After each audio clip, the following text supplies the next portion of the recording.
Godt så. Jeg vil lige lave en hurtig revision af den her set extension opgave, så I lige kan se, hvordan den fungerer. Selvfølgelig skal vi have billedet fritlagt, og det kan man jo enten gøre i Photoshop separat, eller man kan gøre det herinde. Man kan jo lige lave en lille composition her af den. Sådan her, så kan man lave en maske på den og sådan nogle ting. Det har jeg jo allerede gjort, hvis jeg har lavet opgaven fra Video Copilot. Så jeg vil lige snyde lidt og hente en ind, jeg allerede har lavet. Den burde være her.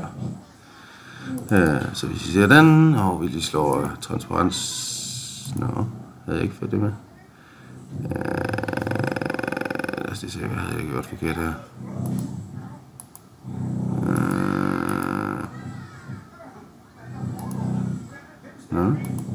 Nå, der var den. Sådan der. Så den er allerede fritlagt. Så jeg går ned og laver et nyt klip med min eller en ny composition med mit videoklip. Og det er jo den her. Og så vil jeg i stedet for at bruge den der punkt tracker benytte mig af den der hedder track camera. Så hvis jeg tager den, trykker på den, så kører den. Og I kan se, den giver den gas heroppe. Så jeg vil lige lade den køre. Den kører igennem 2 gange. Et pre-step og et post-step, eller hvad man nu skal kalde det. Der er nogle forskellige indstillinger, fixed angle of view, sådan nogle ting. Men i hvert fald, når den bliver færdig nu, så solver den et kamera. Og så får vi sådan noget her. Og det ser jo sjovt ud. Så har den en masse punkter, så den har prøvet at track ind. Man kan rette på den her track, så den laver 3D solve eller 2D solve. Man kan også gå ind og lave nogle justeringer på, om den skal lave flat scene, tripod, pan, typical osv. Nu prøver jeg bare at tage standard. Og lad os se. Hvor blev de af? Der. Og så kan I se, når man så kører musen henover, så kan man, så får man sådan en target. Og jeg vil gerne have det der slot til at sidde herovre et sted. Så jeg klikker her, højreklikker. Og så siger jeg create null and camera. Sådan. Og det den så gør, det er, at den laver et kamera, som gerne skulle bevæge sig. Og I kan se, nu har vi den her null stående, så den så hopper rundt der. Så hvis jeg nu vælger fra, så kan I se i nullen, det er den her lille tingest her. Den skulle gerne sådan nogenlunde sidde fast. Det kan være, at det havde været lidt bedre, hvis jeg havde brugt en af de der nodal pan opsætninger. Men nu har jeg bare brugt standard. Og det jeg så gør, det er, at jeg går ind og tager mit slot ind. Det er lidt stort, kan vi se. Og så tager jeg lige, gør det mindre. Sådan noget der.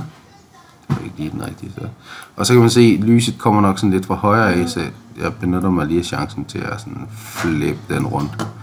Sådan der. Og hvis jeg nu anbringer den der, godt vel, det skal være lidt mindre det her slot. Borg, eller hvad det nu er. Sådan der.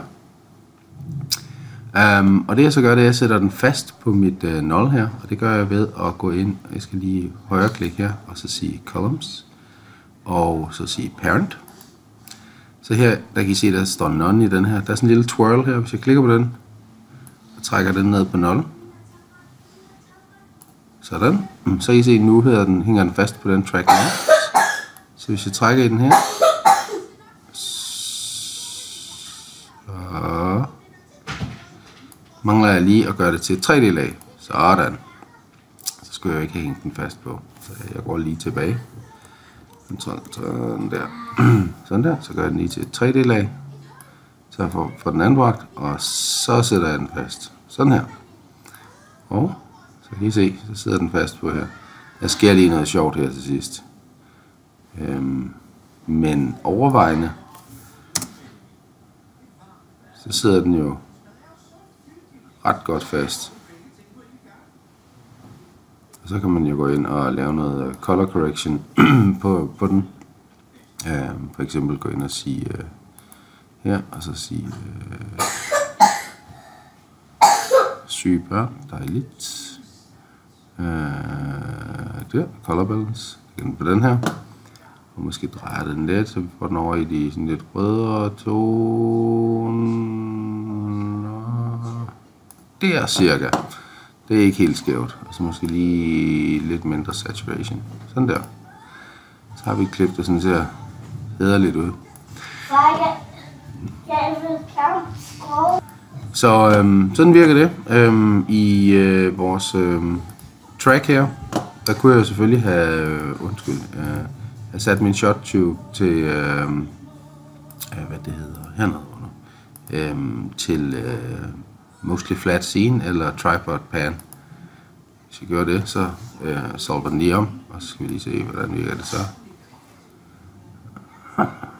Det ligner meget det, vi havde fået, så det kan være, det var den automatisk havde valgt. Hvis vi tager typical, hvordan bliver resultatet så?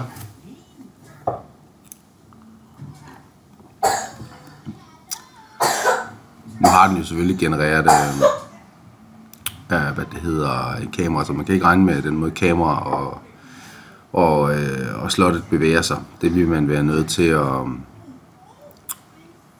ligesom gå ind højre klik og så sige create null and camera en gang til, og så lave en ny version.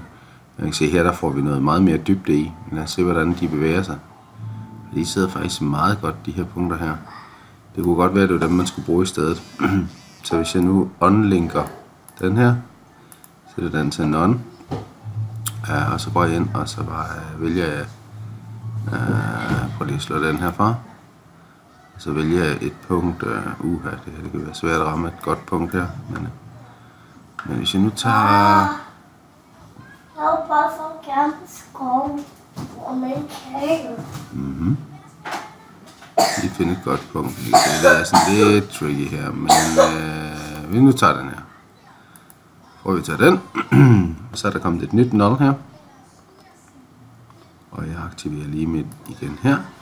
Og så sørger jeg for, at mit slot det sådan står lidt... det skal stå lidt pænt her. Jeg skal lige have drejet den her. Det kan jeg gøre her. Og på den der. Så det er ikke helt tosset, den sådan anbragt der. Og så prøver jeg så at hænge den fast på den der nye track, jeg har lavet. Så ser vi. Ja, det går så helt galt, kan vi se. Så den anden var bedre. Så det var den anden, der var den bedre. Man kunne selvfølgelig også lige, hvis man havde lyst, teste mostly flat scene.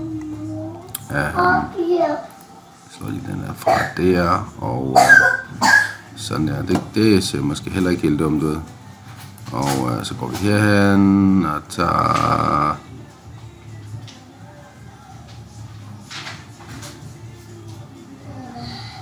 Det er sådan... Det jeg ikke kan lide ved After Effects Tracker, det er sådan lidt noget funky noget at få det til. Men vi prøver her. Og så er der lavet en ny null her. Og den sidder vist meget godt. Så skal jeg bare lige have fat i mit lag her. Og der var faktisk en ting, jeg glemte før. Men nu gik det meget galt. Det er, at jeg skal sørge for lige at få... når jeg nu sætter den fast på... den anden her, skal jeg lige sørge for at få mine transforms sådan rimeligt nulstillet. Så min position her, den skal jeg lige prøve at sige 0, 0 og 0. Sådan der. Så sidder den sådan pænt oven på nullen, og så kan jeg lige sådan justere den til, som jeg har lyst. Se, det er den her, jeg lige skal dreje lidt på. Sådan der, måske lige give den lidt scale her. Sådan der, rykke den lidt ud bagved. Lad os prøve at se, hvordan det her ser ud så. Ja, og det ligner faktisk meget det, vi havde før fra starten af. Men det her, det er fremgangsmåden med camera-trackerne, som I kan se. Så er det meget hurtigere at få et rimeligt resultat. Camera-trackeren, den forudsætter, at det meste af scenen er et resultat af kamerabevægelse. Der er selvfølgelig ham fyren her, der kommer gående, og han skygger og sådan nogle ting, men det er småting i den store hele, fordi det camera trackers, eller hvad skal man sige, autotrackers de lever af, det er, at de tracker rigtig mange punkter, og så kan de på baggrund af de mange mod de få beregne, hvordan at størstedelen af billedet bevæger sig. Så ja, der var en lille ting her, og hvis I er heldige, kommer der en lille ting mere lidt senere på dagen.